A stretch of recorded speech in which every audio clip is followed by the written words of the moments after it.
সুপ্রিয় দর্শক বন্ধুরা, আসসালামু আলাইকুম।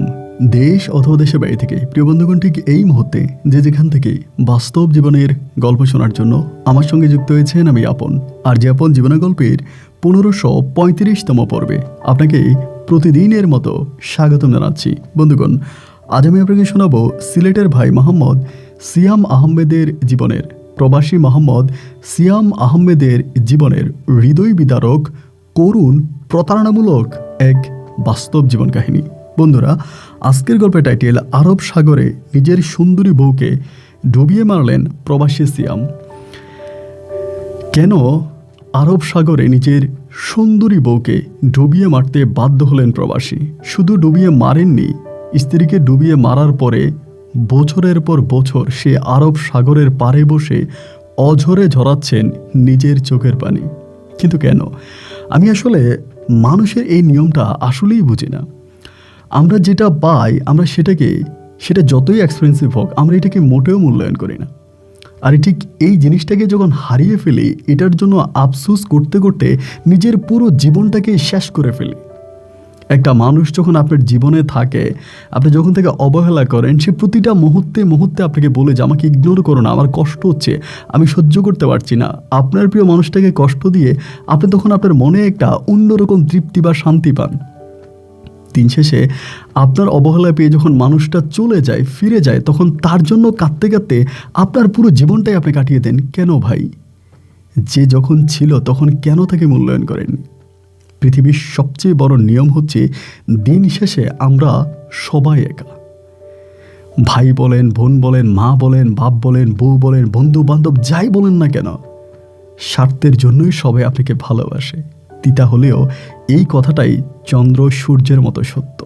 বন্ধুগণ, আজকের এই গল্পটা শুধু একটা গল্পই নয়, আমার কাছে মনে হয় প্রতিটা প্রবাসীর চোখের পানি ঝরিয়ে দেবে সিলেটের ভাই প্রবাসী সিয়াম আহমেদের জীবনের এই বাস্তব গল্প। আপনারা সবাই গল্পটা শুনবেন এবং গল্প শেষে ভাই সিয়ামকে ঠিক আপনার মতো করে একটা মন্তব্য কমেন্ট বক্সে লিখবেন। ধন্যবাদ সবাইকে। সুপ্রিয় বন্ধুগণ, আসসালামু আলাইকুম। আমার নাম মোহাম্মদ সিয়াম আহমেদ, আমার বাড়ি সিলেট বিভাগে। বন্ধুরা, আমি আমার জীবনের গল্পটা শুরু করার শুরুতে আপনাদেরকে আমার পরিবারের সম্বন্ধে জানিয়ে রাখি। আমার পরিবারে আমি আছি, আমার বাবা আছে, মা আছে, রয়েছে আমার দাদা দাদি সহ কাকা ফুফি। আমাদের পরিবারে আরও সদস্য রয়েছে আমার বড় 2টা ভাই সহ বড় একটা বোন। আমরা টোটাল 3 ভাই 1 বোন।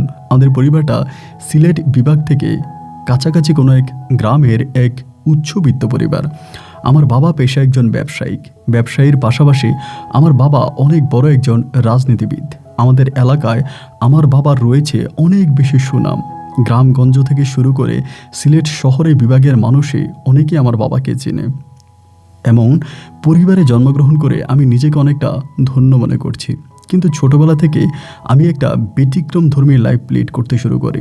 আমি আসলে ছোটবেলা থেকে আমার বড় 2 ভাই আর আমার বোন যেমন করে আব্বা আম্মা দাদা দাদির কথা মানতো আর শুনতো, আমি তাদের মতো করে আমার জীবনটা গড়ে তুলি না।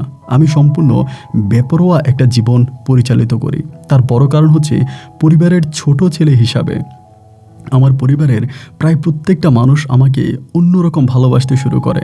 আমাকে শাসনের ঊর্ধ্বে তারা নিয়ে যায়। আমাকে কোনো বিষয় নিয়ে শাসন করলে আসলে একজনে শাসন করে তো আরও 2 জন আমাকে সোহাগ করতে থাকে। এরকম অতিরিক্ত সোহাগের কারণে আমি ছোটোবেলা থেকেই সবার মাথার মুকুট হয়ে যাই, আর যার কারণে দেখা যায় আমাকে আর মাথা থেকে নামাতে পারে না। এবং আমি আমার শিক্ষা জীবনটাও ঠিক অন্যরকমভাবে করি।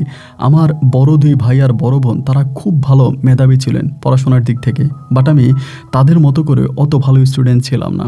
তারপরেও আব্বা আম্মার স্বপ্ন ছিল, যাই হোক যেটাই হোক, পরিবারের ছোট ছেলে হিসাবে আমার পড়াশোনা বন্ধ করা যাবে না। ইতিমধ্যে যদিও আমি বেশ অনেকবার স্কুল ড্রপ করেছিলাম, কিন্তু বাবা মা তারপরেও তাদের অধীর আগ্রহে আমার পড়াশোনা চালিয়ে গেছিল। এমন করে আমার দিন আর রাতগুলো কাটতে থাকে। আপনি শুনলে অবাক হয়ে যাবেন, আমি যখন ক্লাস 8-এ পড়ি সে সময় আমার 1 প্যাকেট সিগারেট 2 দিন যেত না। মানে আমি এত বেশি স্মোক করতাম যা ঠিক বলার মতো না।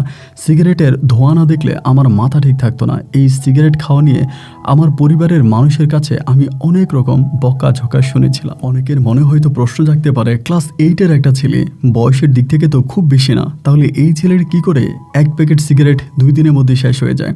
তার বড় কারণ হচ্ছে কি, আমি যদিও ক্লাস 8-এ পড়তাম, আমি স্কুলে অনেকবার ড্রপ দিই। 1 বছর 2 বছরও আমার ড্রপ যায়। আমার সমবয়সী যারা আছে তারা সবাই মোটামুটি এসএসসি পাস করে কলেজে চলে যায়, কিন্তু আমি তখন ক্লাস 8-এ পড়ি। এরকম ড্রপ দিতে দিতে আসলে আমার জুনিয়রদের সঙ্গে পড়া হয় এবং আমিও শারীরিক দিক থেকে অনেকটা বড়। মানে আমি যদিও ক্লাস 8-এ পড়তাম, বাট দেখলে মনে হতো যেন আমি যেন কলেজে বা বিশ্ববিদ্যালয়ে পড়ি, এমন একটা পরিস্থিতি। স্কুলের সবাই অনেক সময় আমাকে আধু ভাই বলে ডাকতো, বিশেষ করে আমার শহীদ স্যার, উনি আমাকে আধু ভাই ছাড়া কথাই বলতেন না।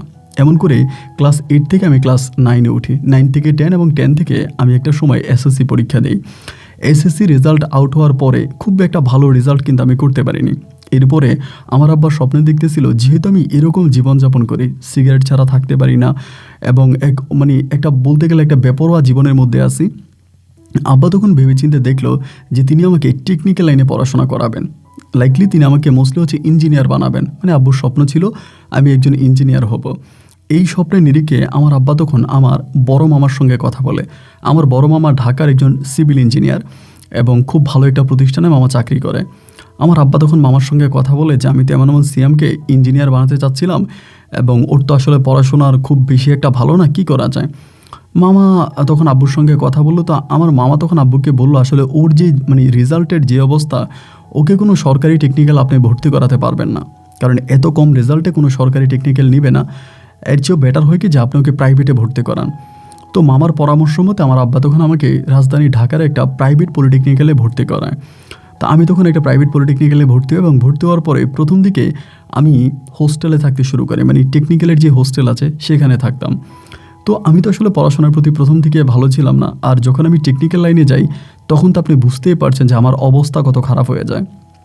মানে কলেজে যাই তো যাই না এবং কলেজে গেলে টিচাররা যা পড়ায় সবই আমার মাথার উপর দিয়ে যায়, আমি আসলে কোনো কিছুই বুঝি না। তো এই করতে করতে এবং যে সিগারেটের যে অভ্যাসটা, আমি যে হলে বসে সিগারেট খাইতাম, অনেক সময় আমার যেই ভাইরা ছিল যারা আমার সঙ্গে থাকতো আর কি, এরা অনেকে হচ্ছে বিভ্রান্ত বোধ করতো এবং এরকম করতে করতে হল সুপারের কাছে একটা সময় আমার নামে রিপোর্ট চলে যায়। মানে বলা হয় যে এমন সিএম স্মোক করে রুমের মধ্যে। তো এটা জানার পরে আমাকে হল সুপার তখন হল থেকে বের করে দেয়। তো হল থেকে বের হয়ে যাওয়ার পরে এই সিগারেট খাওয়ার জন্য আমি তখন হল থেকে বেরিয়ে যাই। তো হল থেকে বেরিয়ে যাওয়ার পরে তখন মোস্টলি হচ্ছে আমার মামাই আমাকে আরেকটা ম্যাচ ঠিক করে দেয়।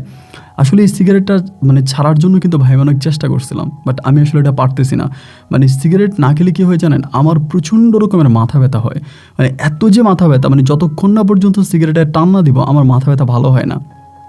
জানি না এটা আমার কেমন রোগ আল্লাহ দিল। তো এরপরে যেটা হয়েছে যে আমি সেখান থেকে আপনার মেস থেকে আমি তখন হোস্টেল থেকে তখন মেসে চলে যাই। তো মেসে চলে গেলাম, মেসে থাকতেছি একই সমস্যা, ওই সিগারেট সিগারেট খাওয়ার জন্য অনেক দূরে গিয়ে সিগারেট খেতে হয়। এবং আরেকটা বিষয় হচ্ছে হোস্টেলে যদিও সবাই আমার কথা মানতো, শুনতো বা সবার সঙ্গে একটা ভালো সম্পর্ক ছিল, বাট মেসে আসার পরে দেখলাম যে এটা পুরোই আলাদা, এখানে থাকাই সম্ভব না। একটা সময় আমি তখন পড়াশোনা ছেড়ে দিয়ে এই মেস হোস্টেল নিয়ে দ্বিধাদ্বন্দ্ব করতে করতে আমি আবারও চলে আসি সিলেটে। আমার আব্বা তখন মামার সঙ্গে কথা বলো, তো আসলে কোথাও অ্যাডজাস্ট হতে পারতেছে না, কী করা যায়। এবং ও তো সিগারেট ছাড়তেও পারে না, পরিবারের মানুষও জানে যে আমি আসলে ছাড়তে পারি না। এরপর আমার মামা তখন বললো যে একটা কাজ করেন, ঠিক আছে আমি আমার বাসায় তাকে তাহলে শিফট করি। এরপরে মামার সঙ্গে কথাবার্তা হলো, দিন আমি সিলেট থেকে আবারও পুনরায় মামার বাসায় গিয়ে উঠলাম। তো মামা কিন্তু অনেকটা ভালো ছিল, মামা তো ভাই বোন ছিল, সবাই আসলে বেশ ভালো।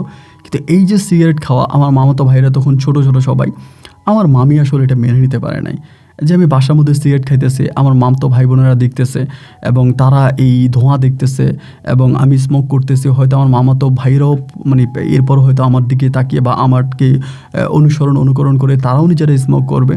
মোটামুটি আমার মামি তখন আমার মামার সঙ্গে আমাকে নিয়ে খুব ঝগড়ায় লিপ্ত হয়ে যায় যে না, এটা হতে পারে না, সিএম এটা কেন করবে, এই সেই। একবার যা মামা আমাকে বলো, তোর যদি ঠিকই সিগারেট খেতে বেশি ইচ্ছে করে তুই বাসার ছাদে চলে যাবি এবং অন্যথায় তুই বাইরে কোথাও গিয়ে সিগারেট খাবি। তুই তখন আমার সিগারেটের টক উঠলে আমি পরে বাসার ছাদে চলে যেতাম অথবা বাইরে কোথাও চলে যেতাম। তো দেখা যায় এইভাবে মাঝে মাঝে বৃষ্টি হতো, বাইরে যাওয়াটা পসিবল হতো না, তখন আমি বাধ্য হয়ে বাসায় বা টয়লেটে সিগারেট খেতাম। এই নিয়ে মোটামুটি খুব ঝগড়াঝাটি ঝামেলা অনেক কিছু হইতেছে। একটা পর্যায়ে মামা খুব বিরক্ত হয়ে গিয়ে আমারে বললো যে তুই আসলে পড়াশোনা করলে না করলে নাই, সিগারেট যদি ছাড়তে না পারিস তাহলে আমার বাসা থেকে বেরিয়ে যা। তো তখনকার অবস্থাটা হচ্ছে এরকম যে ভাই, আমি যদি পড়াশোনা না করি তাহলে আমার আব্বা আমাকে টাকা দিবে না, আমি পড়াশোনা করতেছি শুধুমাত্র টাকার জন্য, আব্বা টাকা দিবে সিগারেট খাবো বা সিগারেটের পাশাপাশি অন্য কিছু আমি খাইতাম। তো এখন কথা হচ্ছে যে আমি যদি পড়াশোনা ছেড়ে দিই তাহলে আব্বা টাকা দেওয়া বন্ধ করে দিবে, আর আব্বা যদি টাকা দেওয়া বন্ধ করে দেয় আমি ভাই চলবো কেমনে? এই চিন্তা ভাবনা করে আমি তখন সিদ্ধান্ত নিলাম কী করা যায়। আমার সিগারেটও ছাড়া যাবে না এবং হোস্টেলেও যেতে পারবো না, মেসেও যেতে পারবো না, পড়াশোনাও করতে হবে, তাহলেই আমি কি করব। এই সময় হঠাৎ করে একদিন আমি আমার মামার বাসার সামনে একটা গলির মধ্যে দাঁড়ায় আছি, এখানে একটা ইলেকট্রিক ফিলারের মধ্যে দেওয়া আছে মানে 1 রুম ভাড়া দেওয়া হবে, সাবনেট যেগুলোকে বলে আর কি, যে 1 রুম ভাড়া দেওয়া হবে। তো সেখানে ফোন নাম্বার দেওয়া ছিল। থাকার পরে আমি তখন আমার মোবাইল থেকে কল দিলাম। এক ভাই তখন রিসিভ করলো এবং রিসিভ করে বলতেছে যে ওনার বাড়ি ছিল নোয়াখালীতে, চট্টগ্রাম বিভাগের নোয়াখালী ওনার বাড়ি। উনি বললো যে এমন এমন ঘটনা, ওনার রুম মানে বাসায় উনি 1 রুম ভাড়া দিবে। তো তখন আমি প্ল্যানিং করলাম যে আমিও 1 রুমে উঠে যাব, মানে সাবলেট একজনের সাথে উঠে যাব, আমি সেখানে একটা রুম নিয়ে থাকবো। তো আমি তখন ওই দিন সন্ধ্যায় মামাকে তখন বিষয়টা জানলাম যে মামা এমন এমন ঘটনা, আমি তো আসলে থেকে আপনার ফ্যামিলি তো অনেকটা প্রবলেম করতেছি, মামিও আপনার সঙ্গে ভালো নাই আমার জন্য, তো আমি চাচ্ছি কি মামা এরকম একটা রুম পাইছি, আমি একটা ফ্যামিলির সঙ্গে একটা রুমে উঠবো। তো মামা তখন বলতেছে আলহামদুলিল্লাহ, এটা তাহলে আমার জন্য অনেক ভালো হয়, আমার জন্য ভালো, তোর মামির জন্য ভালো এবং তোর নিজের জন্য ভালো, তুই এটাতে উঠে যা। পরে মানে মামার একটা চিন্তা ভাবনা ছিল আমি যদি অন্তত পলিটেকনিক্যালটা শেষ করতে পারি আর কি, মানে আপনার টেকনিক্যাল লাইনটা শেষ করতে পারলে ধরেন কোনো মতে মামা আমাকে একটা ভালো চাকরি দিতে পারবে, বিসিএস না করি অন্তত ডিপ্লোমাটা কমপ্লিট করলে একটা ভালো চাকরি পাওয়া যাবে। এই চিন্তা করে মা বলতেছে সিগারেট খাক আর যাই খাক অন্তত পড়াশোনাটা শেষ করুক। তো সেখান থেকে আমি তখন করলাম কি, আমার ওনার সঙ্গে মানে নোয়াখালী ভাইয়ের সঙ্গে কথাবার্তা বলি। আমি বলার পরে তখন তিনি আমাকে একদিন তার বাসায় নিয়ে যায়। তো তার বাসাটা খুবই সুন্দর ছিল, ছোটোখাটো একটা বাসা, দেখে মনে হলো নতুন ফ্যামিলি, সে বিয়ে করছে, তার বাচ্চা কাচ্চা নাই, বউ আছে এবং পাশেই হচ্ছে একটা রুম। তবে সে আমাকে বলল যে একটা শর্ত আছে বাসায় ওঠার আগে, শর্ত হচ্ছে এটা, রাত 9টার পরে বাসা থেকে বেরোয়া যাবে না, এটা হচ্ছে প্রথম শর্ত। রাত 9টা থেকে সকাল 7টা পর্যন্ত বা 6টা পর্যন্ত এই টাইমের মধ্যে বাসা থেকে বের হওয়া যাবে না, কোনো কারণে বের হওয়া যাবে না, বাসায় থাকতেই হবে। এবং রাতের বেলায় তো বাইরে থাকা যাবেই না, 9টার পরে বাসা থেকে বের হওয়া যাবে না এবং 9টার পরে বাসায় ঢুকেও যাবে না। এটা হচ্ছে তার প্রথম শর্ত। এবং সেকেন্ড শর্ত হচ্ছে যে খাওয়া দাওয়া বাইরে করতে হবে, তার এখানে রান্নাবান্না করতে পারবো না, তার স্ত্রী রান্নাবান্না করে, তো এই জন্য তার মানে কিচেন ব্যবহার করতে পারবো না। তো সে মোটামুটি অনেকগুলো নিয়ম নীতির মধ্যে আমাকে তখন ফেলে দিলাম যে ঠিক আছে ভাই, কারণ বাসা তো আমার লাগবে, সিগারেট খাইতে হলে বাসা লাগবে, কারণ এছাড়া তো আর কোনো উপায় নেই। বললাম যে আচ্ছা ঠিক আছে ভাই, আমি আপনার সব শর্তই মেনে নিলাম, তাহলে আমি এই বাসায় থাকবো। তা আমার প্ল্যানিং হলো কি যে আমি হোস্টেলে মানে করব আর তার পাশাপাশি রুমে থাকবো। তো এই করে আমি তখন এই রুমটা ভাড়া নিয়ে নিলাম, এই রুমের মধ্যে থাকতেছে। তো এই রুমের মধ্যে থাকতে থাকতে আমি তো রুমে সবসময় সিগারেট খাইতাম বা নিজের মতো করে চলতাম, এতে কিন্তু কোনো বাধা ছিল না। রুমে সিগারেট খাই বা কী খাই না খাই এতে সে কোনো কিছু বলে না। এভাবে মোটামুটি কয়েকটা দিন অতিবাহিত হয়ে যাওয়ার পরে আমি একটা জিনিস এই বাসার মধ্যে উপলব্ধি করতে থাকতাম কি, যে এই বাসায় প্রচুর পরিমাণে ঝামেলা হতো। ঝামেলাগুলো কীরকম, যে নোয়াখালীর ভাই আছে সে তার বউকে মারতো, এবং শুধু মারতোই না, প্রচণ্ড রকমের মারতো, মানে এত মারতো যা আসলে বলার মতো না। তো একটা পর্যায়ে আমার ভিতরে তখন খুব খারাপ লাগা কাজ করে, এই যে রাতের বেলায় ঘুমাই, সে তার বউকে মারে, ভাল লাগে না। তো একদিন আমি নিজেই ওনাকে বললাম, নাম ছিল সেলিম ভাই, যে সেলিম ভাই আপনার বাসায় যে প্রতি রাত্রে মারামারি হয়, আপনার ভাবিরে মারেন, এইটা কীভাবে ভালো? তখন তাদের সঙ্গে আমি কয়েক মাস ধরে আছি, তো একটা সম্পর্ক তৈরি হয়, যদিও তার বউর সঙ্গে আমি ওই পর্যন্ত কোনো কথা বলি না বা তার বউকে আমি চিনিও না। সেলিম ভাই তখন আমাকে বললো যে এটা আমাদের ফ্যামিলি বিষয়, এটাতে আপনি ইন্টারাপ্ট করবেন না, এটা আমাদের নিজেদের ব্যক্তিগত বিষয়। আমি তখন বললাম ভাই এরপরও আমি আপনাদের পাশের বাসায় থাকি, পাশের রুমে থাকি, আপনারা সারা রাত এমন মারামারি করেন, এই সাউন্ড আমাকে শুনতে হয়, এইটা কীভাবে ভালো?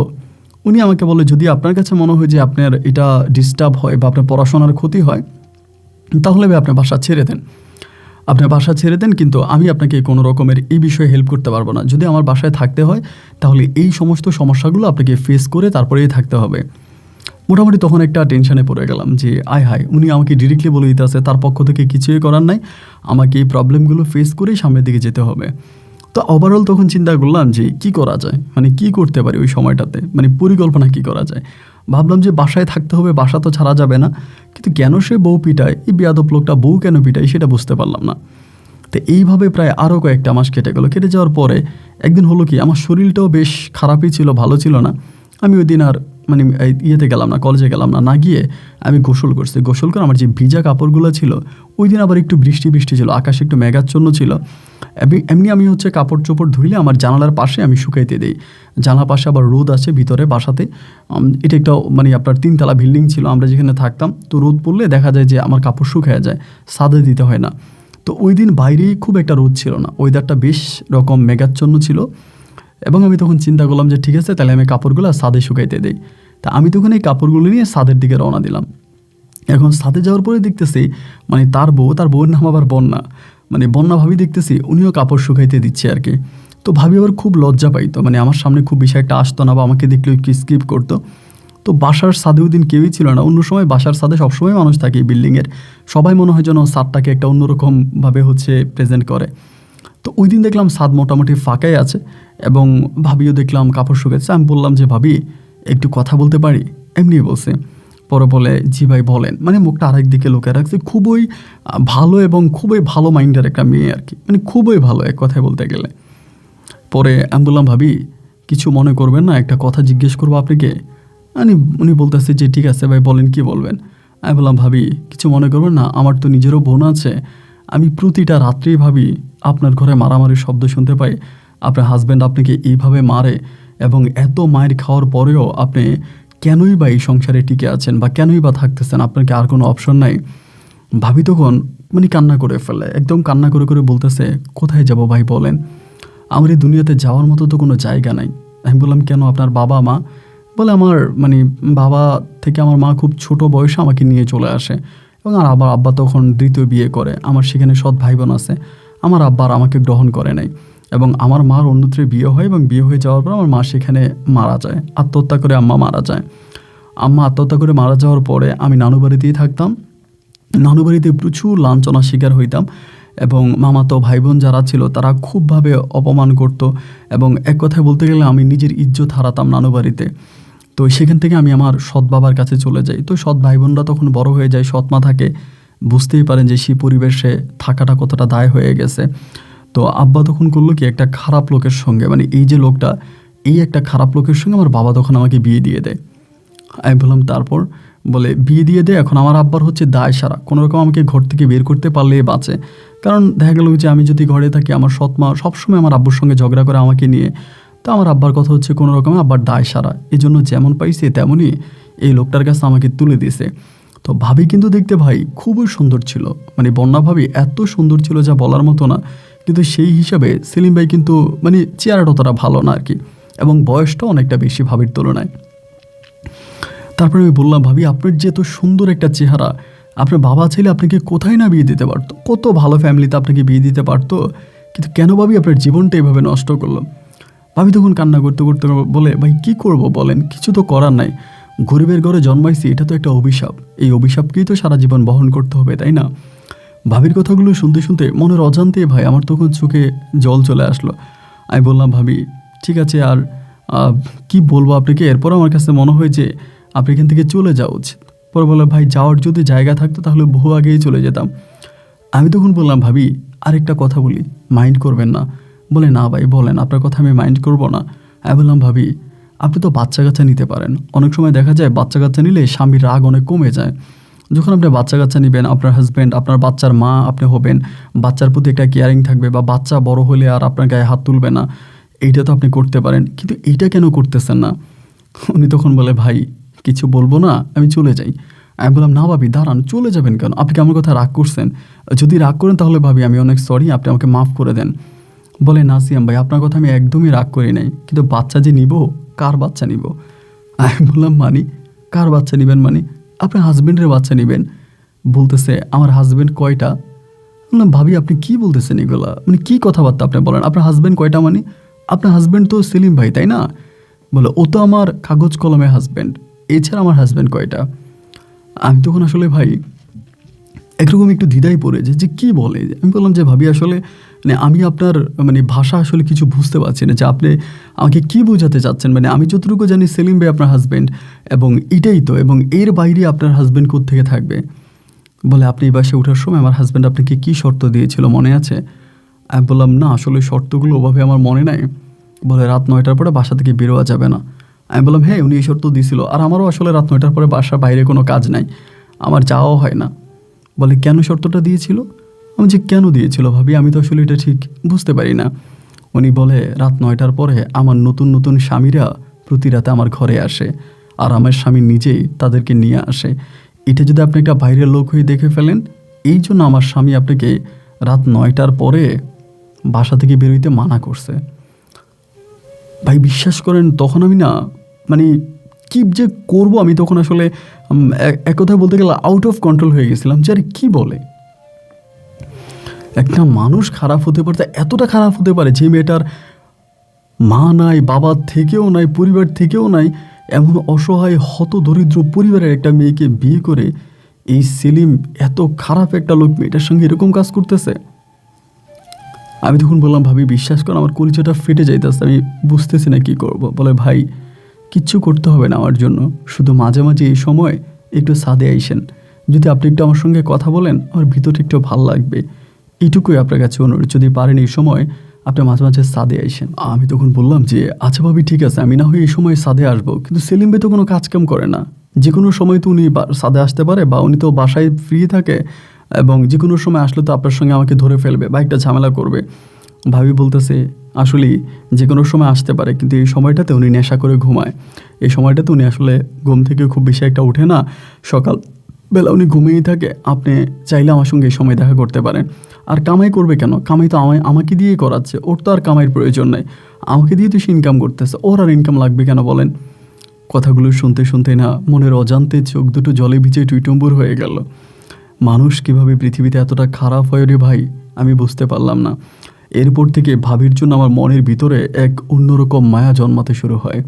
প্রায় প্রতিদিন সকালবেলায় আমি ভাবির সঙ্গে রুদেলার সকালে আমি ভাবির সঙ্গে দেখা করতে বাসার ছাদে আসি, ভাবিও আসে। আমি ভাবির জন্য আমার সাধ্যের ভিতরে যেটা পারি, খাবার দাবার, কাপড় চোপড়, এইটা সেটা আমি তখন আইনা দিই, কিন্তু ভাবি আসলে নিতে চায় না, তারপরও আমি জোর জবস্তি করে দিই, এবং নিলে পরে বলে ভাই আপনি আবার আপনার মানে ভাইরে বইলেন না। আমি যে না কেন বলবো। তো ভাবিও দেখা যায় মাঝে মাঝে রান্না বান্না করলে সেলিম ভাই যদি না থাকে বা একা থাকে তখন ভাবি আমার এসা খাবার দাবার দেওয়া যায়। এই করে অনেকগুলো দিন ভাবির সঙ্গে আমার কেটে গেল ওই বাসার মধ্যেই। দুজনের প্রতি দুজনের প্রতি এক অন্যরকম মায়া আর ভালোবাসা জন্মাই গেল। ভাবিও আমারে খুব বেশি একটা বুঝে, আমিও ভাবির অনেকটাই বুঝি। তো সেই সময়তে মারামারি আগের থেকেও মোটামুটি কমে গেছে, মানে আগে যেরকম মারামারি হতো ওই মারামারিটা কেন জানি হঠাৎ করে অনেকটা কমে গেছে। ভাবি আমারে বলতেছে আপনি অনেক লাকি, আপনি অনেক ভাগ্যবান, আপনার সঙ্গে আমি যেদিন থেকে কথা বলতে শুরু করছি সেদিন থেকে আমার হাজব্যান্ড আমার উপরে টর্চার করা বন্ধ করে দিয়েছে, আমাকে মারা বন্ধ করে দিয়েছে, সত্যি আপনি অনেক ভাগ্যবান আমাকে বলতেছে। আমি যে ঠিক আছে ভাবি, আমি আসলে এই যে খুব বেশি ভাগ্যবান সেটা বলবো না, তবে আল্লাহ যতটুকু আমার ভাগ্যে রেখেছে সেতটুকুই হয়তো আমি পাচ্ছি। এই করে দিন রাত সামনে যতটুকু যাচ্ছে আমি ভাবির প্রতি ঠিক ততটাই দুর্বল হয়ে যাচ্ছি।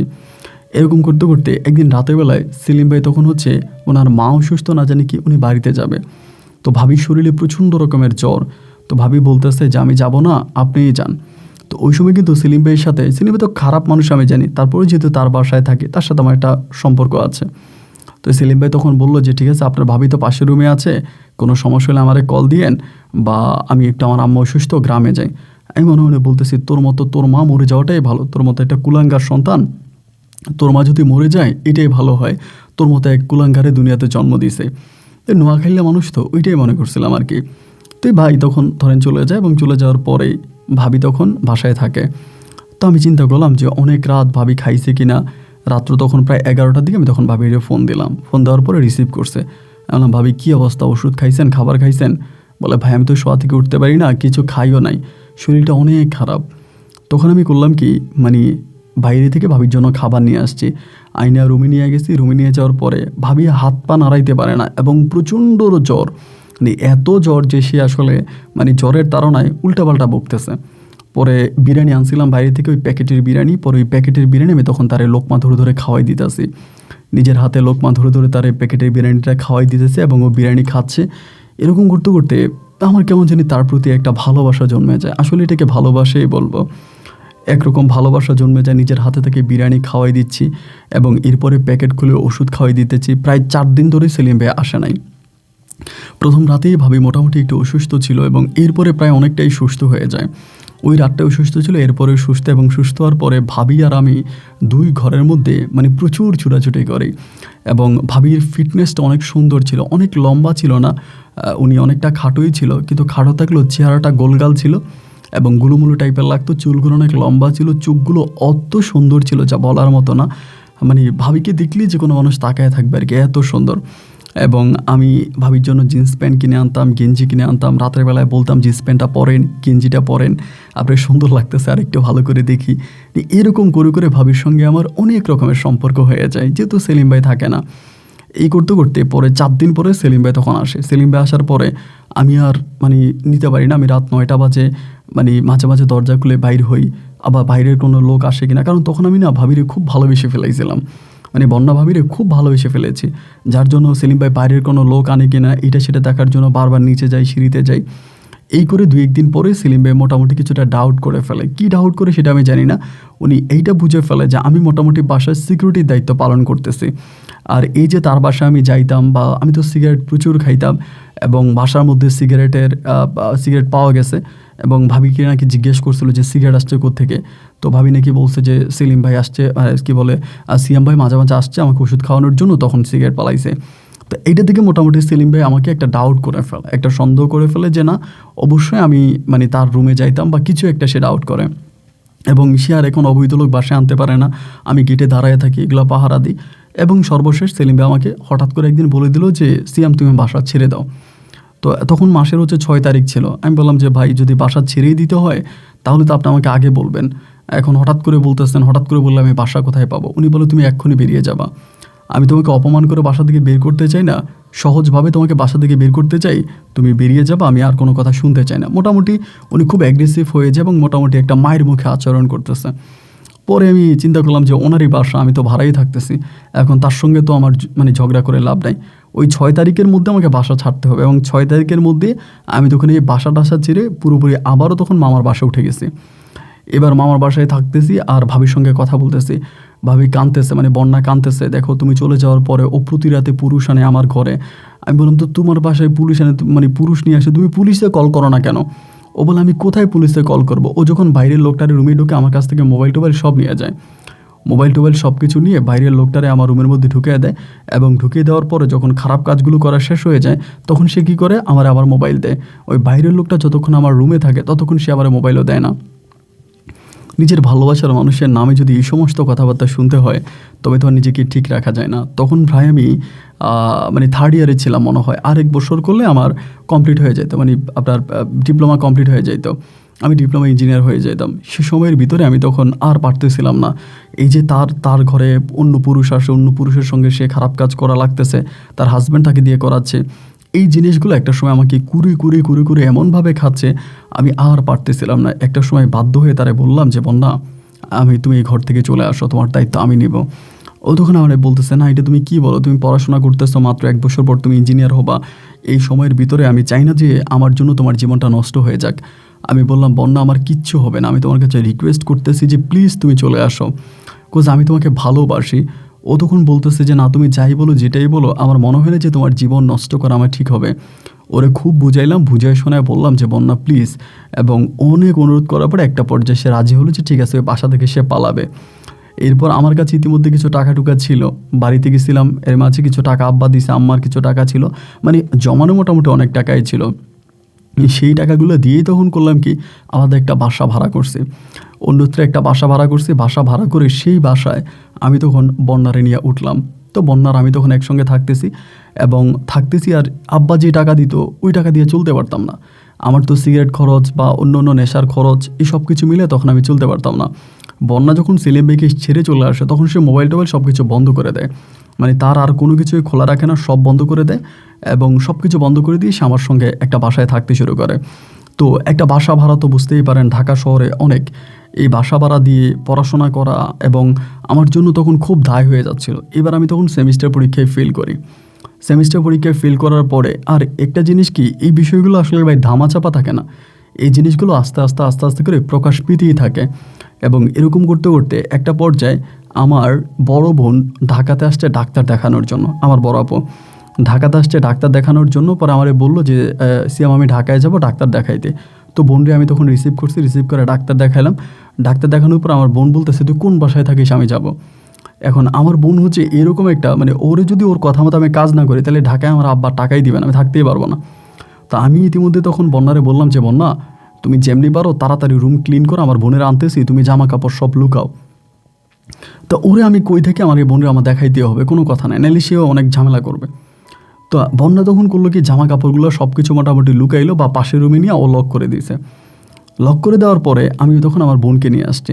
তো আমার বোনকে নিয়ে আসার পর আমার বোন তখন বলতেছে যে কী রে, এই বাসায় তালা মারা কেন? আমি বললাম আপু এখানে তো 2টা রুম, একটা রুমে আমি থাকতেছি, আরেকটা রুমে আরেকটা ফ্যামিলি থাকে, এইটা আমার আলাদা একটা রুম। আমার আপু তখন বলে তোর পড়াশোনায় অনেক ক্ষতি হয়ে যাচ্ছে, খারাপ হয়ে যাচ্ছে, এখানে কি ঠিকমতো পড়াশোনা করা যায়? এবং তোর রুমের ভিতরে বইয়ের কোনো ইয়ে নাই, মানে আমি তো ওই সময় আসলে পড়াশোনা করতামই না, টেবিল নাই, পড়ার টেবিল নাই, মানে একটা পড়াশোনা করার জন্য এই যে একটা পরিবেশ, ওই পরিবেশটা তখন এই রুমের মধ্যে নাই।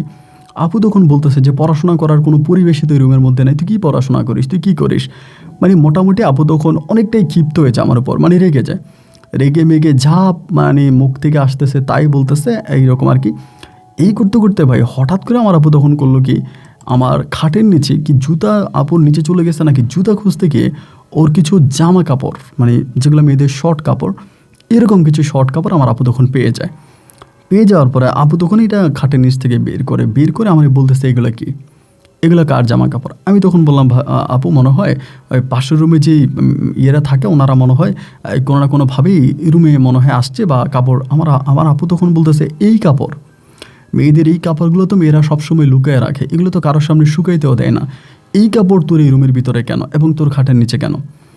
আমি বললাম যে আপু আসলে এটা মানে আমার বোন তো অনেক চালাক, আগ থেকেই বলেছিলাম খুবই ট্যালেন্ট, ও সব বুঝে যায়, মোটামুটি বুঝে গেছে এবং বুঝে গিয়ে বলতেছে আচ্ছা ঠিক আছে সমস্যা না, আমি চলে যাই। আপু চলে গেছে এবং আপু চলে যাওয়ার পরে আমার আপু তখন করলো কি, বাড়িতে গিয়ে পুরো ঘটনাটা আমার আব্বাকে আম্মাকে জানাই দিছে। জানাই দেওয়ার পরে আমার আব্বা তখন আমাকে কোনো কিছু বুঝতে দেয় না যে কী ঘটনা বা কী করছে না করছে, এগুলো কিছু বুঝতে দেয় না। আব্বা খুব রাগ করছে, রাগ করে আমাকে বাড়িতে ডাকার পরে আমি তখন বাড়িতে গেছি। এই আপু মানে সিলেটে যাওয়ার প্রায় আপনার 15 কি 20 দিন পরে বাড়িতে গেছি। বাড়িতে যাওয়ার পরে আমার আব্বা আম্মা, আমার কাকা ফুফি, মোটামুটি আমাদের তো 91 একটা ফ্যামিলি, অনেক বড় একটা ফ্যামিলি, এই ফ্যামিলির সবাই মিলে তখন আমারে ধরছে ঘরের মধ্যে, তুই কী করছিস, তোর রুমের ভিতরে এই কাপড় কোত্থেকে আসলো এবং তোর পড়াশোনায় বেশ ক্ষতি হচ্ছে, তোর ঘটনা কি বল। মানে আমার পরিবার মনে করছে যে আমি খারাপ কাজে লিপ্ত হচ্ছি, বাইরের মেয়ে আনতেছি, এটা সেটা মনে করতেছে। তো সবশেষ আমি তখন কী করলাম, এখানে একটা মিথ্যে বলছিলাম। মিথ্যেটা কি, আমি আমার আব্বা আম্মাকে বলছিলাম যে দেখো আসলে তোমাদেরকে কি বলবো, আমি যে কলেজে পড়তাম ওই কলেজের পাশেও হচ্ছে একটা গার্লস কলেজ ছিল, ওই গার্লস কলেজের একটা মেয়ের সঙ্গে আমার প্রেম হয়, মেয়েটা খুব ভালো, মেয়ের বাবা হচ্ছে ইমাম, নামাজ পড়ে এইটা সেটা, মানে আমার আব্বাকে যেভাবে ম্যানেজ করা যায় আর কি ওইভাবেই বললাম, এবং মেয়েটার প্রতি আমার একটা প্রেম ভালোবাসা জন্মায় এবং এরপরে আমি তখন এই মেয়েটাকে নিয়ে পালিয়ে যাই এবং মেয়েটার বিয়ে ঠিক হয়ে যায়। দেন তারা নিয়ে আমি পালাই, তারা বিয়ে করে আমি আর মেয়েটা এক রুমে থাকতেছিলাম, ওই মেয়েটার কাপড়ে আমার আপু পাইছে। আমার আব্বু তখন বলছে তাহলে আর কিসের পড়াশোনা, তাহলে তো তোর আর কোনো পড়াশোনা নেই, যেখানে একটা মেয়ের তুই বিয়েই করে ফেলে সেই মেয়ের নিয়ে ঢাকাতে শহরে তুই ভাড়াই থাকতেছিস, এই তো আসলে আর পড়াশোনা হতে পারে না। আমার আব্বা তখন বলল কোনো কথা নাই, কালকে তোর মাকে নিয়ে যাবি, তোর মা আর তোর বোন যাবে, এক গাড়ি দিয়ে যাবে, ওই গাড়িতেই আসবি, গিয়ে হচ্ছে বউ নিয়ে আসবে বাড়িতে। মানে আমার আব্বা এই কথা কেন বললো, কী কারণে বললো আমি এটা বুঝি না, এটা কি আমার আব্বার রাগ ছিল না আব্বার অন্য কোনো কৌশল ছিল, আমি এটা ভাই বুঝতে পারিনি। তা আব্বা যখন আমারে বললাম যে আব্বা ঠিক আছে সমস্যা নেই, আপনি যদি বলেন আমি হচ্ছে ওর নাম বন্যা, আমি বন্যাকে নিয়ে আসবো। তো যেমন করে আমার আব্বা আমারে বললো তেমন করে আমি তখন কি করলাম, বন্যারে আমার বোন আর আমার মা, আমি তখন বন্যারে ফোন দিলাম তুমি রেডি হও, ওরা আসতেছে, তুমি সালাম টালাম করবো, তোমার আমি নিয়ে আসবো। আমি যথারীতি হচ্ছে গেলাম, বাসায় গেছি, ও তখন আমার আব্বা মা গেছে আর বড় আপু গেছে, তাদের সালাম করে করলে আমি তাদেরকে নিয়ে আমি তখন চলে আসি। একটা বিষয় কি, আমার বড় 2 ভাই কিন্তু তখনও বিয়ে করেনি, বড় 2 ভাই তখনও বিয়ে করে, তারা পড়াশোনা করতেছে। তো বড় 2 ভাই পড়াশোনা করতেছে, তারা বিয়ে করে না, এর মাঝে আমি বিয়ে করে ফেলছি। আব্বা আম্মা তো এমনিতেও রাগ, তার উপর আমি তখন বন্যাকে নিয়ে আসছি। তো বন্যাকে আনার পরে প্রথম কয়েকটা দিন মানে আপনার প্রায় সপ্তাহখানেকের মতো কোনো ঝামেলা হয় নাই, বন্যা সবার সঙ্গে হেসে মেতে বা আনন্দ করে কথাবার্তা বলতেছে, মোটামুটি সব কিছু ঠিক আছে।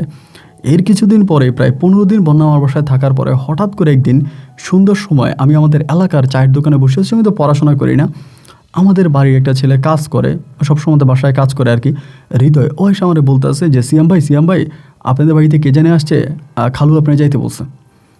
তো তখন বিকেলবেলার, কিন্তু আমাদের বাড়িতে কে আসবে, আসলে তো এই রাস্তা দিয়ে যাবে, কাউরে যাইতেও দেখি নাই। আস্তে আস্তে বাসায় গেছি, বাসায় যেয়ে ভাই আমি আমার ঘরের মধ্যে দেখতেছি সেলিম ভাই বসে আছে এবং সেলিম ভাইয়ের সঙ্গে আরেকটা লোক বসে আছে।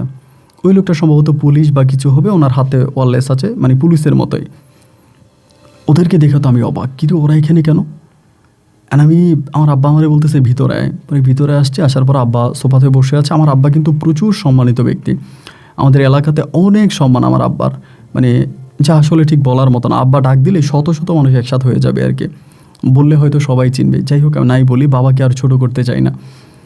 এরপরে হইল কি, আমি তখন সেখানে গিয়ে বসছি। বসার পরে আমার আব্বা বলতেছে, এই লোককে চিনো, এই লোকের নাম কি? আমি তখন কোনো কথা বলি না। আমার আব্বা তখন আমাকে একটু ধমক দিয়ে বলতেছে, সত্য বলো, এই লোকের নাম কি?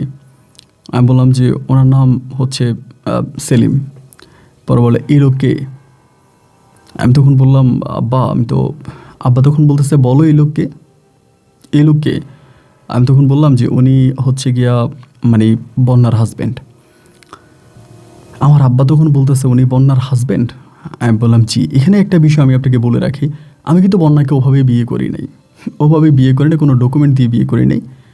এক কথা বলতে গেলে আসলে বিয়েই করি নাই, একসঙ্গে থাকতেছিলাম আর কি, সেখানে ধরা খেয়ে যায় পরিবারের কাছে। আমার আব্বা বলে, উনি যদি বন্যার হাজব্যান্ড হয়ে থাকে তাহলে তুমি কে? আমি তখন আমার আব্বাকে বললাম যে আব্বা, এটা ঘটনা। 2-3টা মানে ওই খারাপ কথা যখন বন্যার সম্বন্ধে বলতে শুরু করলাম, আব্বা তখনই আমাকে খুব জোরে কষে একটা থাপ্পড় মারে। থাপ্পড় মেরে বলতেছে যে চুপ থাক, বেশি কথা বলবি না, চুপ থাক। আমি তখন চুপ হয়ে গেলাম। চুপ হয়ে যাওয়ার পর আমার আব্বা তখন এই সেলিম ভাইকে বলতেছে যে আপনার কাবিনের পেপার দেন। তুমি তখন কাবিনের পেপার দিলো। আমার আব্বা বলে, তোর কাবিনের পেপার দিতে, আমার তো কাবিন নাই। তো সেলিম ভাই তখনও সে লিগেল বউ, মানে সেলিম ভাইয়ের লিগেল বউ তখন এই পর্যন্ত। আমার আব্বা তখন বলতেছে যে এই মেয়েরে নিয়ে আয়। আমার বড় বোন তখন ওর ভিতর থেকে আনলো, মানে বন্যাকে আনলো। আনার পরে বন্যাকে তখন আব্বু বলতেছে, তোমার নাম কি? ও বলে বন্যা। তার আব্বু বলে যে এটা কে? বলে এটা আমার হাজব্যান্ড। নাম কি? বলে সেলিম। তারপরে বলে এইটা কে? মানে আমাকে দেখাই দিছে। ও তখন বলে ও আমার বয়ফ্রেন্ড, মানে প্রেমিকা। তা আমার আব্বু বলে, তোমার কার কাছে যাওয়া উচিত, তোমার প্রেমিকার কাছে না তোমার হাজব্যান্ডের কাছে? ও তখন কিচ্ছু বলে না। তো তখন আমার আব্বা বলতেছে, আইনত তোমার হাজব্যান্ডের সঙ্গে তোমার এখনও ছাড়াছাড়ি হয় নাই, তোমার হাজব্যান্ড তোমার মূল মালিক, এবং তুমি গেলে তোমার হাজব্যান্ডের কাছেই যেতে হবে, তোমার ইয়ের কাছে না। এখন কি তুমি তোমার হাজব্যান্ডকে ছেড়ে দিবা? এটা জিজ্ঞেস করে। ও তখন কোনো কথা বলে না, মানে চুপ হয়ে গেছে। কিরে ভাই, ও কথা বলে না কেন? আব্বু যখন এটা জিজ্ঞেস করছে তুমি তোমার হাজব্যান্ডকে ছেড়ে দিবা, ও তো বলার দরকার ছিল যে হ্যাঁ অবশ্যই ছেড়ে দিব। ও ভাই ওটা বললো না, না বললেও তখন মানে চুপ করে আছে। আমার আব্বা তখন বললো যে তোমার হাজব্যান্ডের সঙ্গে তুমি চলে যাও, তোমার জামা কাপড় সব কিছু নিয়ে চলে যাও। আমার আব্বা আমার আর কোনো কথা বলার সুযোগ দিল না, আমি ওখানে দাঁড়ায় আছি। তখনই আমার আব্বা করলো কি, বন্যাকে সেলিম ভাইয়ের সঙ্গে আমার ঘর থেকে বের করে দিল। এবং আমার আব্বার জন্য যেটা কত বড় অপমান, এটা আসলে আমি আপনাকে বলে বুঝাতে পারবো না।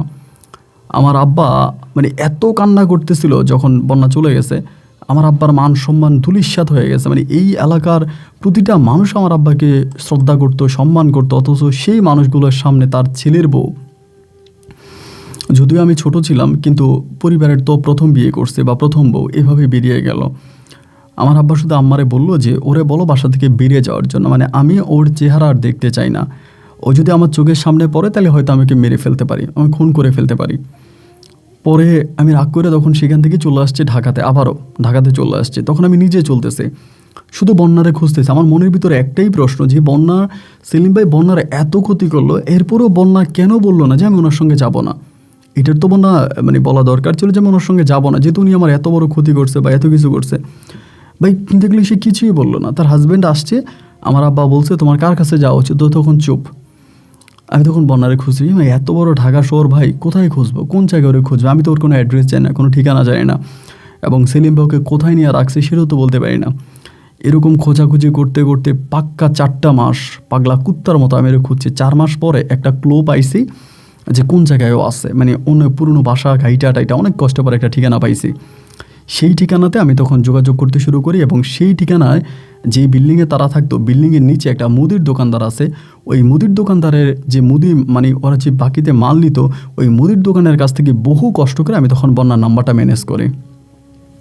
এখানে একটা কথা বলে রাখি, মুদির দোকানদার কিন্তু আমাকে একটা কথা বলছে, এই মেয়েটা কিন্তু ভালো না। আমি জানি না উনি কেন বলছে। এখন এমনও হতে পারে যে তার হাজব্যান্ড বিভিন্ন লোক নিয়ে যায়, হয়তো দোকানদারে দেখছি, সেখান থেকেই বলতে পারে যে জামাই বউ দুজনেই খারাপ, কিন্তু সে বললো এই মেয়েটা ভালো না, দোকানদার বলছে। তো ওই দোকানদারের কাছ থেকে নাম্বারটা ম্যানেজ করে কোনো রকমে ম্যানেজ করার পরে আমি তখন ওরে ফোন দিই। ফোন দিলে পরে ও আমার ফোনটা রিসিভ করে না ভাই, চিৎকার করে কান্না করতেছে, এমনভাবে কান্না করতেছে যা বলার মতো না, মানে মনে হয় যেন কেউ মারা গেছে। আমিও ভাই ওর কান্না শুনে নিজেও কান্না করে দিয়েছি, মানে নিজেও কান্না করতেছে। আমি তখন বললাম যে বন্যা তুমি কান্না করো না, কান্না কেন করতেছো, আমাকে বলো কি হয়েছে, কেন কান্না করতেছো? ও ও তখন আমারে বলে যে আমি শুধু তোমার ভবিষ্যতের কথা চিন্তা করে চলে আসছি। আমি তোমার বাসায় ছিলাম, আমি দেখেছি যে তোমার বাবা মায়ের কষ্ট, তোমার বোনের কষ্ট, তাদের কত স্বপ্ন ছিল তোমাকে নিয়ে, অথচ আমি তোমার সেই স্বপ্নকে ধূলিসাৎ করাই দিলাম। আমার জন্য তোমার পুরো স্বপ্নটা ভেঙে খানখান হয়ে গেল। আমি নিজেকে বেশ অপরাধী মনে করতেছি। এবার তো আমি চলে আসছি সিয়াম, তোমার হাতে পায়ে ধরে অনুরোধ করে বলি তুমি ঠিকঠাক মতো পড়াশোনা করো, তুমি ভালো রেজাল্ট করো, তুমি ভালো হও, তোমার আব্বা আমার স্বপ্ন তুমি পূরণ করো। আমার কারণে আমি তোমার অনেক ক্ষতি করছি, মানে এরকম করে কান্না করতেছে। আমি তখন বললাম যেগুলো তুমি কি বলতেছো, তুমি যদি না থাকো আমার পড়াশোনা কি হবে, আমি পড়াশোনা করে কি করবো, আমার তোমারে লাগবে, আমি তোমার না পেলে বাঁচবই না, আর পড়াশোনা তো বহু পরের কথা। তখনও বলতেছে তুমি কি বলতেছো প্লিজ। আমি বললাম যে না কিছুই না, আমি তোর সঙ্গে দেখা করব। অনেক কষ্ট মষ্ট করে পরে ওরে আমি রাজি করাইলাম ওর বাসায় সন্ধ্যার পরে, ওর বাসার সামনেই একটা রেস্টুরেন্টে সন্ধ্যার পর সঙ্গে আমি দেখা করি। ওরে জড়ায় ধরে চিৎকার করে কাঁদে, ও কাঁদে আমিও কাঁদি। মানে মানে এমন একটা আবেগঘন মুহূর্ত যা আপনাকে বলে বোঝাতে পারবো না। পরে আমি বললাম যে দেখো আমি সত্যি আর পারতেছি না, তুই কিছু একটা করো। ও আমাকে বলতেছে যে আমার সঙ্গে আবারও আগের মতো হইতেছে, মানে ওর হাজব্যান্ড আবারও আগের মতো, কালকে রাতেও নাকি 3জন লোক আনছিল, মানে 3জন কাস্টমার আনছিল, এবং আমারে বলতেছে যে আমার সঙ্গে এগুলো হইতেছে, আমি আর পারতেছি না। আমি বললাম তুমি চলো। ও বলে আমি যাবো না, আমি তোমার সঙ্গে যাবো না, তোমার সঙ্গে গেলে তো তোমার জীবন নষ্ট হয়ে যাবে। আমি তখন বললাম তুমি কি চাও, মানে কি চাচ্ছ আমাকে সেটা বলো। ও তখন বলে আমি জানি না আমি কি চাচ্ছি, আমি শুধু তোমার ভালো চাচ্ছি, তুমি ভালো থাকো, তুমি যদি ভালো থাকো তাহলেই আমি ভালো থাকবো। আমি চাই যে আমার জন্য যেন তোমার জীবন নষ্ট না হয়, আমি শুধু এটুকুই চাই। আমি তখন বললাম যেখানে তুমি নেই সেখানে আমার কোনো অস্তিত্বই নেই, আমার কোনো বেঁচে থাকাই নেই, কোনো অস্তিত্বই নেই। তো কে শোনে আর কার কথা, ও কান্নাকাটি করলো। পরে ওরে আমি বাসায় পাঠাই দিছি। ও তখন রাগ করে বাসায় চলে গেছে, রাগারাগি করে চলে গেছে। বাসায় চলে যাওয়ার পরে আমার ভিতর তখন ভাই অন্যরকম রাগ আর ক্ষোভ কাজ করতেছে যে আমি সেলিমকে খেয়ে ফেলবো। মানে তখন আমি এরকম প্ল্যানিং করছি যে আমি ওর জামাইরে মেরে ফেলবো। তখন আমি বাসার নিচে দাঁড়ায় আছি, তখন আপনার প্রায় রাত 8টা কি 8:30টার মতো বাজে। সেলিম ভাই তখন কোত্থেকে যেন আসছে, রিক্সা থেকে নামছে। নামার পর আমি গেটে দাঁড়াইছি, দাঁড়িয়ে থেকে বললাম যে সেলিম ভাই এদিকে আসেন। উনি তো আমার দেখছে, দেখে আমার কাছে আসছে, এসে বলে কী ব্যাপার তুমি এখানে কেন। আমি এটা বলার পরে দাপ কোনো না কলার ধরে বসছি। তখন ধরেন ওই এই ইয়ের ভিতরে আপনার ক্রাউডের ভিতরে কলার চেপে ধরছি। ধরার পরে উনি কোনো সাউন্ড করতেছে না, আমি বললাম যে তোরা আমি এখানেই মেরে ফেলবো। পরে বলতেছে আমার মেরে ফেলবা তার কারণ কি। আমি বললাম খালি দিয়া বললাম বেটা তুই বউ দিয়ে ব্যবসা করস, ওই মেয়েটা তোর কাছে বিয়ে বসছে, মেয়েটার মা নাই বাপ নাই, মেয়েটা অসহায় হত দরিদ্র পরিবারের একটা মেয়ে, এই মেয়েটা তোর কাছে বিয়ে বসছে, আর তুই মেয়েটারে নিয়ে বেটা জুয়া খেললি, মেয়েটার দিয়ে তুই খারাপ লোক দেওয়া কাজ করাস। ওই তখন আমারে বলে তোমারে কে বলছো ওর মা নাই বাপ নাই। ওর তো মাও নাই বাপও নাই, ওই মেয়েটাই তো একটা ইতিম বেটা, তুই মেয়েটার দিয়ে খারাপ কাজ করাস কেন। এই কলার চেপে ধরছি। পরে সেলিম ভাই বলতেছে ভাই আমি মেয়েকে দিয়ে মোটেও খারাপ কাজ করাই না, আর কোনো দিন বাইরের কোনো লোক নেওয়া তো দূরের কথা, আমি ওকে প্রচণ্ড ভালোবাসি এবং ভালোবাসি ওর আমি বিয়ে করছি। সত্যি কথা বলছেন, ও গরিব এটা ঠিক আছে, কিন্তু ওর মাও আছে, ওর বাবাও আছে, ওরও ভাই বোন সবই আছে, কিন্তু অনেক গরিব। গরিবের মেয়ে দেখে আমি ওরে বিয়ে করছি। আমার ঢাকা শহরে ব্যবসা আছে, আমি ব্যবসা বাণিজ্য অন্য লোক দিয়ে করাইতাম, তার সঙ্গে থাকতাম যাতে সে একা ফিল না করে। ওর এমন কোনো দিন নেই ও ছেলেদের সঙ্গে কথা বলে না। আপনার মধ্যে এরকম হাজার ছেলের বয়ফ্রেন্ড আছে, এবং এর আগেও ও 3বার ঘর থেকে পালাইছে। তো আমি বুঝলাম যে সেলিম ভাই কথাগুলো সত্য বলতেছে না, এগুলো ওর বোন নামে দোষ দিতেছে, কোনটা সত্য কোনটা মিথ্যা হয়ে যায় না। এই কথাবার্তাগুলোর মাঝে হঠাৎ করে সেলিম ভাইয়ের কোনো পরিচিত এক লোক এদিক দিয়ে যাওয়ার সময় দেখে ফেলছে। দেখে যেহেতু আমি সেলিম ভাইয়ের কলার ধরেছে, লোকটা এসে আমারে ধরে ফেলছে। সেলিম ভাই তখন বলতেছে ওরা মাইরে না, ওরে ছাইড়ে দেন। পরে ছাইড়ে দিয়েছে, আমি চলে আইসে আমি তখন মাত্র আইসে আমি কি করলাম, ওর নাম্বারে কল দিতেছি, বন্যা নাম্বারে। বন্যা কলটা রিসিভ করা মাত্র আমার বলতেছে যে সেলিম আসছে, আমি তোমার সঙ্গে পরে কথা বলি। এই পরে কথা বলে লাইনটা কেটে দিছে। কেটে দেওয়ার পরেই হলো কি আমি আর বন্যার সঙ্গে আর যোগাযোগ করতে পারলাম না, নাম্বার পুরোপুরি বন্ধ। আমি পুরো পাগল হয়ে গেছি রে ভাই ওর নাম্বার বন্ধ দেখা।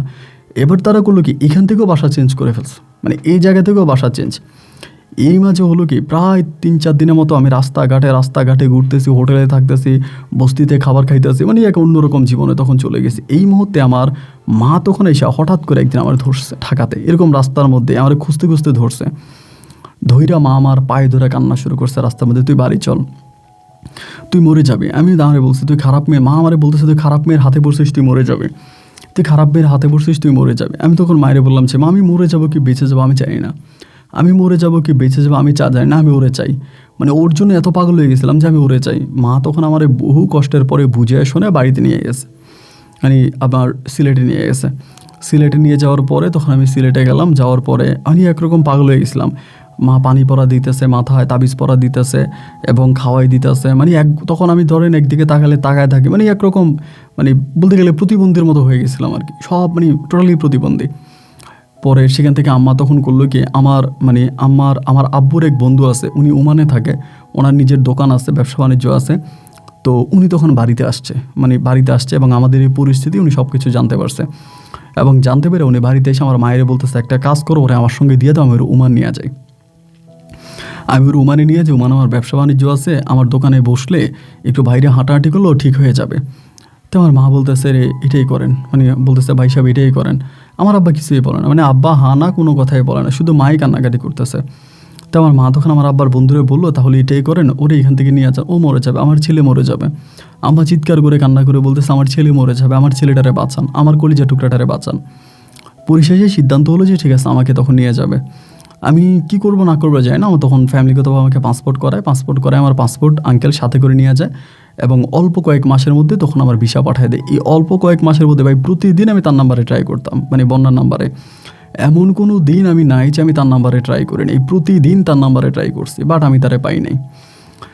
কয়েক মাস পরেই ভিসা লাগছে ওমানের, এবং আব্বাও তখন আমার বুঝাইতেছে তুই চলে যা, এবং পরিবারের সবাই বুঝাইতেছে, সবার বুঝ টুজ নিয়ে তখন আমি চিন্তা করলাম যে ঠিক আছে তাহলে ওমানে চলে যাই।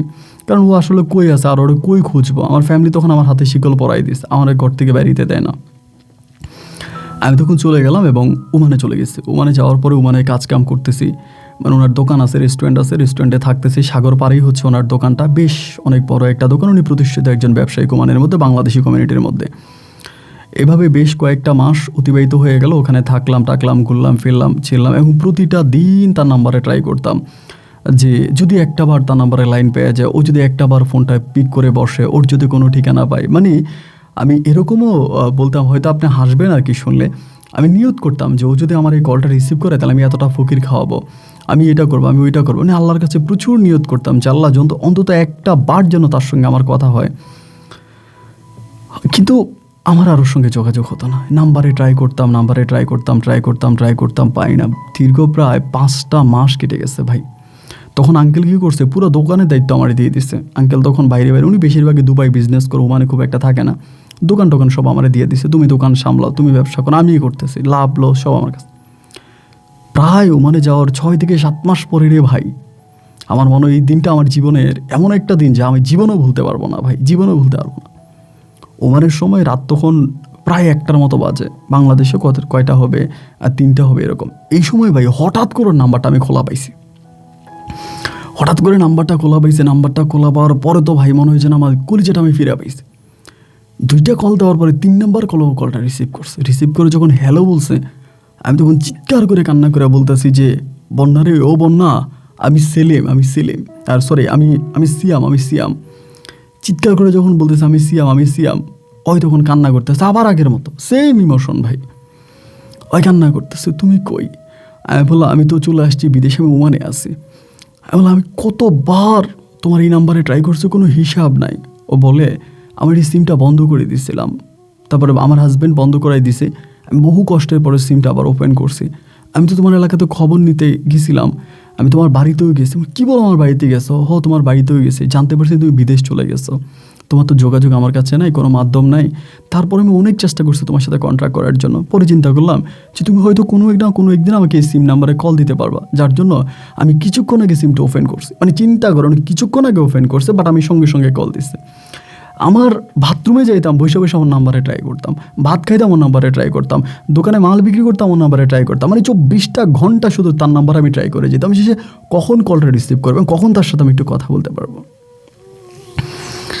কলটা ধরার পরে ভাই রে ভাই, তখন মনে হয় যেন কলিজাটা ফিরে পাইলাম, কান্না শুরু করছে। বললাম বন্যা আমি তো মরে যাইতেছি। বন্যা কান্না করতেছে, ও আমারে বলতেছে যে কি করবা। আমি তখন বলতেছি যে তুমি এখন কই আসো। তখনও আমাকে একটা ভালো নিউজ দেখি যে ওর হাজব্যান্ডকেও ছেড়ে চলে আসছে, এবং দুঃসম্পর্কের একটা খালার বাসায় আছে, আমার এটা বললো। তো আমি বললাম আরে তুমি খালার বাসায় আসছো? বলো আমি দুঃসম্পর্কের একটা খালার বাসায় আছি, আমার হাজব্যান্ডের ছেড়ে আমি চলে আসছি অনেক আগে। তো তখনও একটা সেফ জোনে আছে, আমার ভালো লাগছে।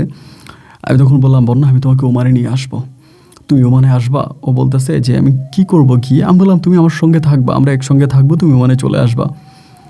পরে ও বলতেছে যে না আমার তো কি করব না করব বুঝতে পারতেছি না, আমি গেলে যদি তোমার জীবন নষ্ট হয়ে যায়, বারবার কথা একটা যে আমি গেলে যদি তোমার কোনো ক্ষতি হয়, তোমার জীবন নষ্ট হয়, মানে ও আমাকে খুব কেয়ার করতো। আমি তখন বললাম যে তুমি আসলে আমার কিচ্ছু হবে না, বরং আমার উপকার হবে, ক্ষতি হবে না উপকার হবে। পরে তার জন্য টাকা পাঠাইলাম, ও পাসপোর্ট করলো, পাসপোর্ট সব কিছু কমপ্লিট করার পরে এরপরে আমি তখন তারই নিয়ে আসলাম ওমানে। তা আমার আব্বার যে বন্ধু আছে ওনারাও কিন্তু আমি বিষয়টা জানাই নাই। ওমানে ওরে আনার পরে তখন ওই দোকানটা বিক্রি করে দেবে, মানে বন্যা যখন ওমানে আসছে, ওমানে আসার প্রায় 2 মাসের মাথায় আঙ্কেল তখন দোকান বিক্রি করে দিবে। আমার আব্বা তখন বাংলাদেশ থেকে আমার সঙ্গে যোগাযোগ করে, সিএম ব্যবসা কীরকম, ব্যবসা যদি ভালো হয় তুই দোকানটা রাইখা দে। তো দোকানের দাম কিন্তু অনেক, প্রায় বাংলাদেশি টাকায় সে সময় 60 থেকে 70 লক্ষ টাকা দিতে হবে, মানে অর্ধ কোটি টাকার চেয়েও বেশি। পরে আমার আব্বা বলে যে তুই কীরকম বুঝিস, মানে ব্যবসা বাণিজ্য কেমন হচ্ছে বা কী অবস্থা, যদি সব কিছু ঠিক থাকে তাহলে তুই দোকানটা কিনে নে। আমি আমার আব্বারে বললাম যে আব্বা তাইলে আপনি যদি বলেন আমি দোকান কিনে নিব, যেহেতু তো ওই সময় আপনার বন্যাও আছে, সব কিছু তো মোটামুটি ঠিক আছে। আমি তখন আব্বুর সঙ্গে বললাম যে ঠিক আছে আমি তাহলে দোকান কিনে নিই। আমি যে তাহলে আব্বু তখন কী করলো, আঙ্কেলের সঙ্গে ডিল করলো টাকা পয়সা বিষয়, এবং ডিল করার পরে তখন এই পুরো দোকানটা তখন আমাকে দিয়ে দিল। তো দোকানটা আমাকে দিয়ে দেওয়ার মানে কি জানেন, মানে এই দোকানটা হচ্ছে গিয়ে যে দোকান তো থাকে হচ্ছে আপনার আরবির নামে, মানে ওমানির নামে, জাস্ট হচ্ছে মালিকানা যে উনি কন্ট্রাক্টে ছিল এতদিন, এখন আমাকে দিয়ে দিয়েছে। দোকানের মালটাল পজিশন সব আমি কিনে নিয়েছি। তো দোকানের মালটা সব কিনে নিলাম। তখন আমি সকাল বিকাল দোকান করতেছি, ওর কাছে যাইতেছে, ওর সঙ্গে তখন আমার একটা ভালো সম্পর্ক। কিন্তু এখানে একটা বিষয় কি ভাই আপনাকে বলি, আসলে খারাপই লাগতেছে বলতে, আমি বেশিরভাগ সময় তো দোকানে ব্যস্ত থাকি, দোকানটা কাজে কামে ব্যস্ত থাকি, এরপরে যে দেখি কি ও সবসময় ফোনে ব্যস্ত। এখন যদি বলি কার সঙ্গে কথা বলতেছো, খালুর সঙ্গে কথা বলি, খালার সঙ্গে কথা বলি, তো তুমি তো আমারে বললা যে তোমার কেউ নেই, তুমি কার সঙ্গে কথা বলো। এরকম করতে করতে একদিন হইলো কি ভাই, আমি দোকান থেকে গেছি, দোকান থেকে যাওয়ার পরে রাতের বেলায় ও তখন দেখি যে কথা বলতেছে। যখন কথা বলতেছে আমি তখন আড়ি পেতে শুনতেছি কার সঙ্গে কথা বলে, আমি শুনতেছি ওর মার সঙ্গে কথা বলতেছে। তো ওর তো মা মারা গেছে, আমারে যেটা বলছে, বলার পরে ওর মার সঙ্গে কথা বলতেছে, মার সঙ্গে আমি তখন করছে কি দৌড় দিয়ে গিয়ে মোবাইলটা ওর কাছ থেকে টান দিছে, মানে রুমে ঢুকে, ও লক করে নাই রুম, আমি তো রুমে ঢুকে ওর মোবাইলটার হাত থেকে টান দিয়ে নিয়েছে। টান দিয়ে নিয়ে ও তখন চোখ বড় বড় করে তাকায় আছে। আমি তখন বললাম যে কে এটা? পর ও বলে এই মহিলার আমি মা ডাকছি। যে এই মহিলার তুমি মা ডাকছো? বলো হ, এই মহিলার আমি মা ডাকছি, উনি আমার মা। আমি বললাম যে বন্যা, সেলিম ভাইও বলছিল যে তোমার মা বাবার সবাই আছে, আর আমিও ধারণা করতেছি যে এটা তোমার আপন মা। তুমি আমার কাছে সত্যি কথা বলো, যদি না বলো আমি মহিলার এখন ফোন দিবা এবং জিজ্ঞেস করবে যে তুমি কে, মানে তোমার সঙ্গে সম্পর্ক কি, তুমি তার কেমন মা। আমি মোবাইলটা নিয়ে বাইরে চলে যাবো। এইবার ভাই আমার পা চাপে ধরছে, ধরে বলতেছে তুমি এরকম করো না, আসলে তোমার কি বলবো যে, আমি বললাম কী বলবো, কে এটা বলো। তারপর বলতেছে যে আসলে ভাই কীভাবে আপনারা বলে এটা আমার আপন মা। তাহলে আপন মা মানে বলে আমার জন্মদাতা মা। তুমি বলো তোমার জন্মদাতা মা কোত্থেকে আসলো? তুমি না আমারে বললো যে তোমার মা মারা গেছে, তোমার মা মারা গেল, তোমার বাবা আরেকটা বিয়ে করছে। পরে আমারে বলে কান্না করে করে বলতেছে যে আমার স্বামী তো আমার সঙ্গে এগুলো করতো, আমি একটা সেফ আশ্রয় চাইছিলাম, যে কেউ যদি আমাকে একটু আশ্রয় দেয়, কারোর কাছে যদি আমি একটু আশ্রয় পাই, তো আপনার ইমোশনকে কাজে লাগানোর জন্য বা আপনাকে ইমোশনাল ব্ল্যাকমেল করার জন্য আমি আসলে এগুলো বলছিলাম। মূলত আমার বাবা মা দুজনেই আছে, আমরা 3 বোন, আমি সবার ছোট, আর আমার বড় একটা ভাই আছে। আমি বললাম তার মানে তোমার বাবা মায়ের গল্প পুরোই মিথ্যা? ও তখন বলে আসলে কি বলবো, তোমাকে পাওয়ার জন্যই বলছিলাম। কি করা যায় তখন আপনি বলেন? তো ওরে বিয়ে করছে, মানে আসার পর একটা হুজুর ডাইকা কলমা করে বিয়ে করছি। তখন চিন্তা করলাম কি আর করবে, যেহেতু বিয়ে করে ফেলছে, আমার সঙ্গেই আছে, এখন কি করা যায়, তাই থাক। এরপরও ওরে বললাম যে মোবাইলে কাদের সঙ্গে কথা বলো, মোবাইলে কথা বলা কমাও। সব মেনে নিলাম। সব মেনে নিয়ে ওরে আমি আবার আমার কাছে রেখে দিলাম। দোকান সামলাইতেছি, চলতেছে, 24টা ঘন্টা ফোনে কথা বলে। না আমার ভিতরে একটা ভয় কাজ করে, কার সঙ্গে কথা বলে আবার সে কোথায় পালিয়ে চলে যায় তা তো আর বলা যায় না। আমি তখন তারে বললাম যে তুমি আমার সঙ্গে দোকানে যাইবা, মানে আমি যে রেস্টুরেন্টে মানে বসি তুমি ওখানে যাইবা আমার দোকানে। ও তখন বলে আমি দোকানে গিয়ে কী করবো? আমি বললাম আস্তে আস্তে তুমি কাজ করবা, মানে ওরা কাজে লাগাই দিব, তাহলে আরও ফোনে কথা বলতে পারবে না, এরকম একটা চিন্তা ভাবনা। এখন এই চিন্তা ভাবনা থেকেই তখন আমি তারে কাজে লাগাই দিলাম, মানে এখানে নিয়ে আসছে দোকানে, আনার পরে তারা আমি কাজ করাইতেছি। ভাই খুব ট্যালেন্ট ছিল, খুব চালাক ছিল। অল্প কয়েকটা মাসের মধ্যে না ও পুরো আরবি ভাষাটাকে কন্ট্রোল করে ফেলে, মানে পুরো আরবিতে কথা বলতে পারে কয়েকটা মাসের মধ্যে। এবার তারা আমি ক্যাশে বসাই, দোকান সামলাই, সব কিছু করতেছি। এরকম করতে করতে আমার আব্বা আম্মা তখনও জানতে পারছে যে আমি বিয়ে করছি। আব্বা আম্মা জানার পরে তারা কিছু বলে না, আসলে তাদের আর কিছু বলার নাই যে এত কিছুর পরও যেহেতু বিয়ে করছে। এরপরে আমি বললাম যে আমি দেশে যাব, আমার দেশে যাব, তুমি যাবা কি না? তো আমি চিন্তা করলাম যে আমি দেশে যাবো, ওরা রাইখা যায়, ওরা আমার দেশে নিতেও ভয় লাগে। দোকানে আমাদের পরিচিত স্টেপ আছে, আমার পরিচিত এলাকার পোলাপাইন আছে, ওদেরকে আমি নিয়ে গেছি, ওরা দোকান টোকান দেখবে, ও সহ থাকবে। ওইখানে রেখে আমি মাত্র 15 দিনের জন্য আসছি মানে গ্রামে, আপনার সিলেটে। তো 15 দিনের জন্য আসার পরে 3 দিনের মাথায় আমি আমার বড় মামা মানে যে মামার বাসায় আমি থাকতাম আর কি ঢাকা, ওই মামার বাসায় গেছি। ভাগ্যের কি নির্মম পরিহাস আর কি, ওই মামার বাসায় যাওয়ার পরে একদিন বিকেলবেলা হঠাৎ করে আমার সেলিম ভাইয়ের সঙ্গে দেখা, মানে খুবই কাকতালীয়ভাবে আর কি। ওনার সঙ্গে দেখা হওয়ার আমার কথা ছিল না। দেখা হওয়ার পরে সেলিম ভাই আমার জিজ্ঞেস করতেছে বন্যা কোথায়, আমারে বলে। আমি যে বন্যা তো আমার কাছে আছে। বলে ভালো আছে? আমি বললাম জি ভাই ভালো আছে। পরে বলে ভালো কয়দিন রাখতে পারবেন? আমি বললাম কয়দিন রাখতে পারবো মানে? বলে এখনও তো প্রেম করে 3টা। আমি কী বলেন ভাই আপনি এগুলা? পরে বলে ভাই আপনি বিশ্বাস করেন না তো, যদি একটু সময় পান ওর মায়ের সঙ্গে কথা বলেন, ওর বাবার সঙ্গে কথা বললেন। আমি তখন বললাম যে সেলিম ভাই আসলেই কি আপনি বলতেছেন যে ও, তখন কিন্তু আমি সেলিম ভাইয়ের কথা আস্তে আস্তে বিশ্বাস করতে শুরু করছি। ওই যে বললো ওর বাপ নাই মা নাই, এরপরে জানতে পারলাম সবই আছে। তো আমি কিন্তু তখন সেলিম ভাইকে থার্ড পার্টি হিসেবে বিশ্বাস করতে শুরু করছি। বিশ্বাস করার পরে আমি তখন ওর ফ্যামিলিতে খবর নেওয়ার জন্য এখানে একটু স্পেস নিলাম। মানে আমি 15 দিনের ছুটি আনছি, আমি 1 মাস 1.5 মাস পর্যন্ত ওয়েট করলাম, আমি যাব না। 1-1.5 মাস ওয়েট করলাম, 1-1.5 মাস পরে যাবো। এরই মাঝে আমি ওদের নোয়াখালী গ্রামের বাড়িতে খবর নেওয়া শুরু করলাম যে আসলেই ও কী। এখন খবর নিয়ে যেটা জানতে পারলাম রে ভাই, আসলেই সেলিম ভাই যা বলছে পুরাই সত্য। সেলিম ভাইয়ের সম্বন্ধে ও যা বলছিল, সেলিম ভাই বাইরের লোক রুমে ঢুকাইতো, বাইরের লোকের সঙ্গে ফিজিক্যাল করা লাগতো, এগুলো পুরাই মিথ্যা কথা, এগুলো কোনোটাই সত্য না। মূলত সেলিম ভাই ওরা খুবই গরিব, মানে এত গরিব যা বলার মতো না। ওর বাবা মানে রিক্সা চালায়, আপনি বুঝতেই পারেন, জুনিয়র বাবা একজন রিক্সা চালক। সেলিম ভাইদের কিন্তু নোয়াখালীতে ভালো অবস্থান, মানে টাকা পয়সা আভিজাত্য বেশ ভালো অবস্থা। এরপরও সেলিম ভাই পুরো ফ্যামিলির এগেনস্টে গিয়ে মেয়েটারে বিয়ে করে তারা ঢাকায় নিয়ে আলাদা বাসা ভাড়া করে থাকতেছে। ও মানে সেলিম ভাইয়ের সাথে সম্পর্ক থাকা অবস্থায় নোয়াখালী 3টা ছেলের সাথে পালায়া গেছে, এবং এই 3টা ছেলের সঙ্গে আমি সরাসরি কথাও বলছি। মনে মনে চিন্তা করতেছি ভাই বিয়েটা কারে করলাম, কারে বিয়ে করলাম রে ভাই আমি, ওই কি মানুষ না ইবলিশ? তারপরেও চিন্তা করলাম ও মানে যেহেতু আছে, আবার ওই দিক দিয়ে কোনো অঘটন ঘটাই বসে। এই ঘটনাগুলোর মধ্যে হঠাৎ করে আমার আম্মা হসট খেয়ে পড়ছে, বৃষ্টির দিনে হসট খেয়ে পড়ে আম্মা কোমরে ব্যথা পাইছে। তা আমি তখন আম্মার নিয়ে হসপিটালে দৌড়দৌড়ি করতে প্রায় 2 মাসের মতো এখানে সময় লেগে গেছে। আমি আসছি 15 দিনের জন্য, 2 মাস লাগছে। 2 মাস পরে সব কিছু কমপ্লিট করলাম, আর এই দিক দিয়ে পোলাপানের সঙ্গে যোগাযোগ রাখতেছি দোকানের কী অবস্থা। তারা বলে ভাই দোকান ঠিক আছে। তখন কিন্তু দোকানের ক্যাশে বন্যা বসতো। এই ঘটনার পরে আমি তখন করলাম কি আবারও ওমানে ফিরে আসছে।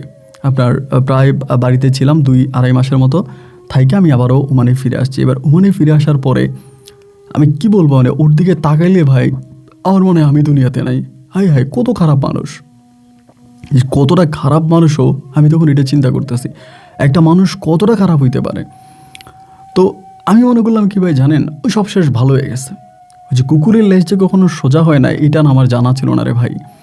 আমি ভাবছি মনে হয় ভালো হয়ে গেছে, এত কিছু হওয়ার পরে তো একটা মানুষ আর খারাপ থাকতে পারে না, হয়তো ভালো হয়ে গেছে, এই চিন্তা ভাবনা করলাম যে ও ভালো হয়ে গেছে।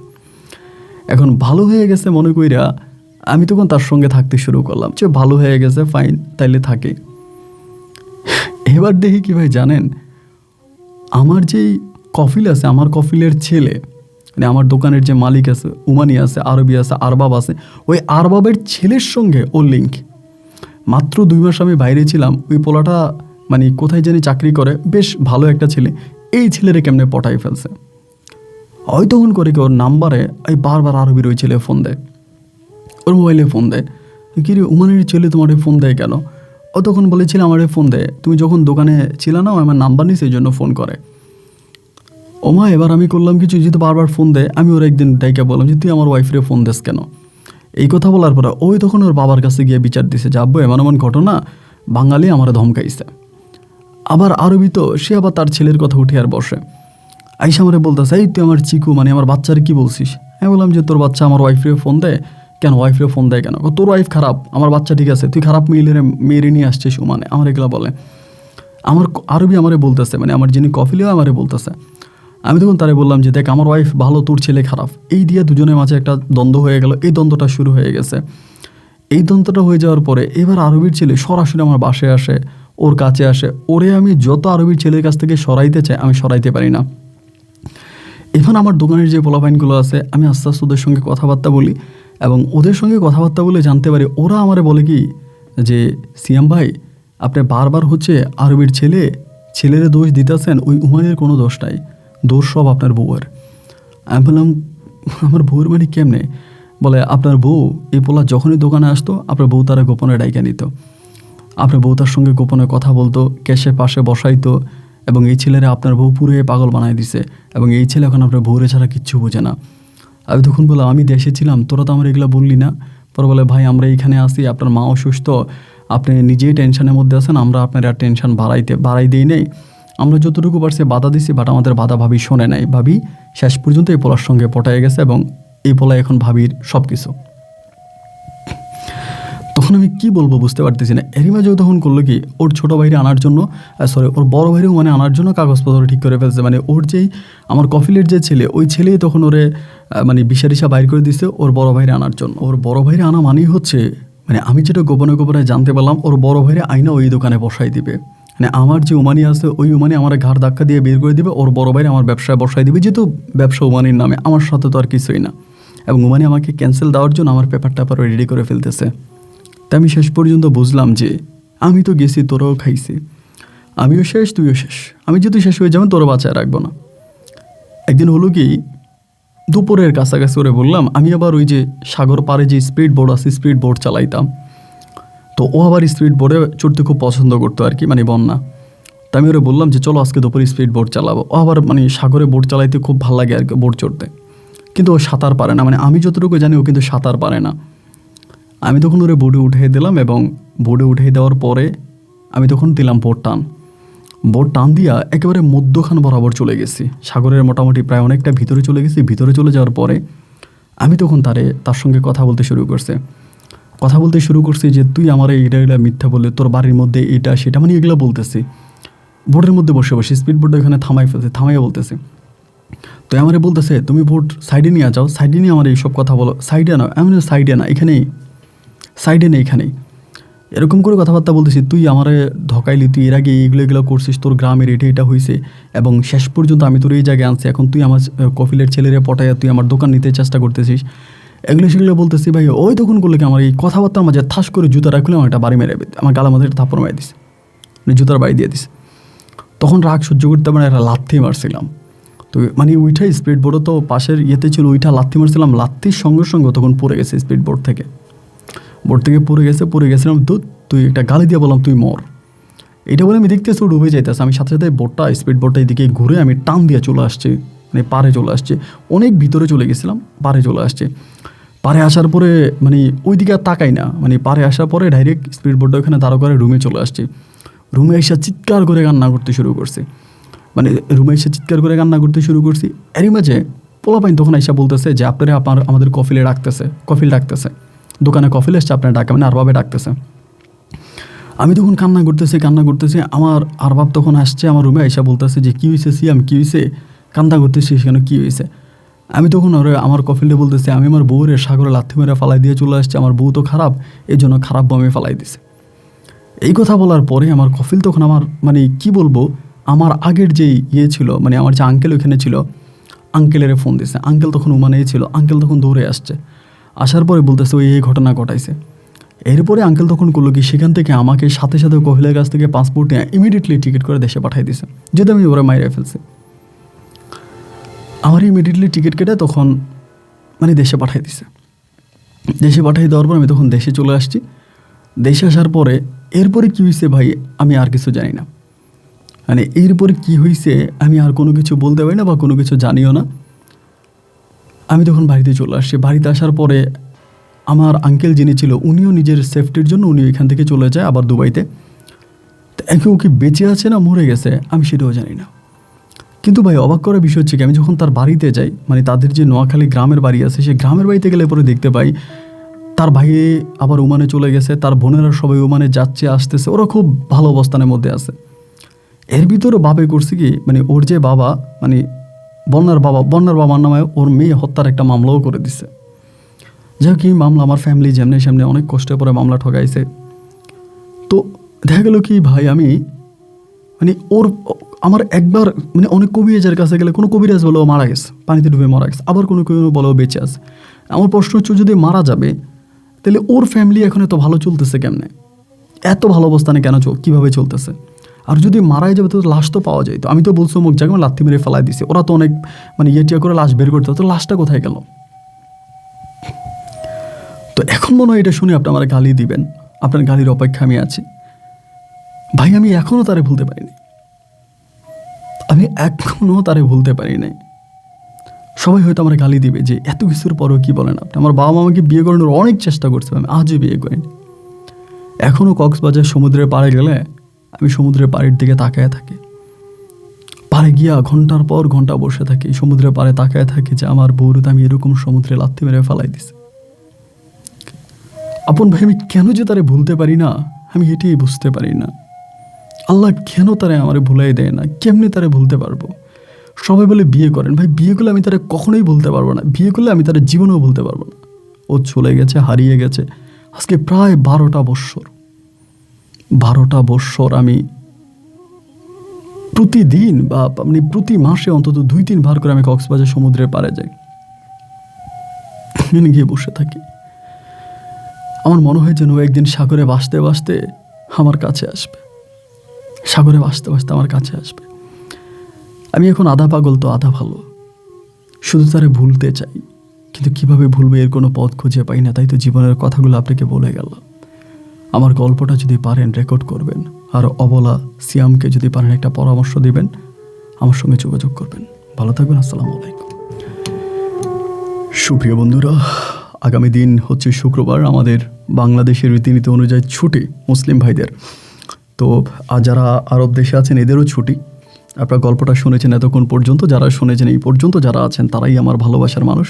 সবাইকে অনেক ধন্যবাদ এতক্ষণ পর্যন্ত থাকার জন্য। সিয়ামের গল্পটা শুধু একটা গল্পই নয়, আমি মনে করি যে প্রবাসীর জন্য একটা বড় সতর্ক। সিয়াম শেষমেশ যেটা জানালেন যে তিনি আজও বন্যাকে ভুলতে পারে নাই। ভালোবাসার মানুষ আঘাত দিলে কি তাকে ভোলা যায়? ভালোবাসার মানুষ প্রতারণা করলে কি তারে ভোলা যায়? ভালোবাসার মানুষ কষ্ট দিলে কি তাকে ভোলা যায়? প্রশ্নগুলো আপনাদের কাছে। এবং সিয়ামকে নিয়ে কোনো কথাবার্তা থাকলে অবশ্যই লিখবেন। আর যেখানে বিদায়, দেখা হবে নতুন দিন নতুন কোনো গল্পে। আল্লাহ হাফেজ এন্ড আসসালামু আলাইকুম।